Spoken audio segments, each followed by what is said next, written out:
हाँ, देखिए निफ्टी 50 में पहले सपोर्ट की बात कर लेते हैं। 25,000 से 25,050 पहला सपोर्ट है। 25,002 आपको याद होगा, आई थिंक ट्यूसडे का लो था या मंडे का लो था। अगर एक हफ्ते का चार्ट रख दें तो वो वीकली लो के हिसाब से वो इम्पॉर्टेंट होगा। और उसके बाद बड़ा सपोर्ट आपका 24,900 से 24,950। थोड़ा लंबा चार्ट अगर रखेंगे, ये यहाँ पर ना आशीष, आज फ्राइडे है तो वीकली कैंडल पूरी होगी।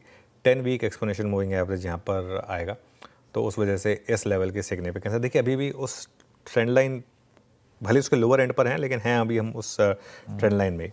रेजिस्टेंस कहाँ मिलेगी अगर मार्केट चली तो 25,200 से 25,250। अब 10 और 20 डे एक्सपोनेंशियल मूविंग एवरेज दोनों यहीं पर हैं। दोनों अब अच्छा एक्चुअली थोड़े सा डिक्लाइनिंग हो गए अभी दोनों, तो दोनों इसी जोन में हैं। और फिर सबसे बड़ी रेजिस्टेंस जो हम बार बार वेल डॉक्यूमेंटेड बता रहे हैं, 25,300 से 25,350, जो उस रेंज का लोअर एंड था जिसको हमने ब्रेक कर दिया था और उसके बाद से वो मार्केट में कोलैप्स आया था। देखिए मेरी अप्रोच ये रहेगी कि एटलीस्ट फर्स्ट आवर में या फर्स्ट हाफ में दोनों तरफ की रेंज के हिसाब से ट्रेड करें।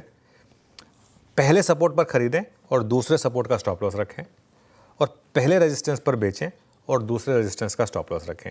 मार्केट के पास कोई ऐसा ट्रिगर नहीं है जिसकी वजह से या तो ये अभी ब्रेकआउट करे उस रेंज को या ब्रेक डाउन करे।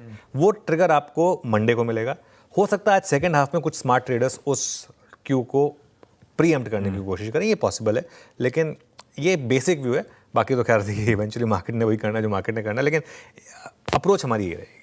बिल्कुल ठीक है। बैंक निफ्टी कल exact 20 day exponential moving average पे बंद हुआ। 56,818 पर है वो 20 डे एक्सपोनेंशियल मूविंग एवरेज। चलो थोड़ा सा उसको एडजस्ट करके 56,800 मान लेते हैं। यही सपोर्ट है आपका पहला, 56,700 से 56,800। हो सकता है आज इसको मॉर्निंग में हम वायलेट करें अगर एक्सिस के रिएक्शन बहुत ज़्यादा नेगेटिव हो गई तो मार्केट की तरफ से। उसके बाद सबसे क्रूशियल सपोर्ट है 56,400 से 56,500। जब तक आप उसके ऊपर हैं ट्रेंड पॉजिटिव है बैंक निफ्टी का। रेजिस्टेंस है 57,000 से 57,200 और बड़ी रेजिस्टेंस है 57,200 से 57,400। बैंक निफ्टी पे मैं कोई ट्रेड की बात इसलिए नहीं कर रहा हूँ क्योंकि आज का मूव जो है ना बैंक निफ्टी का, वो ट्रैप मूव हो सकता है।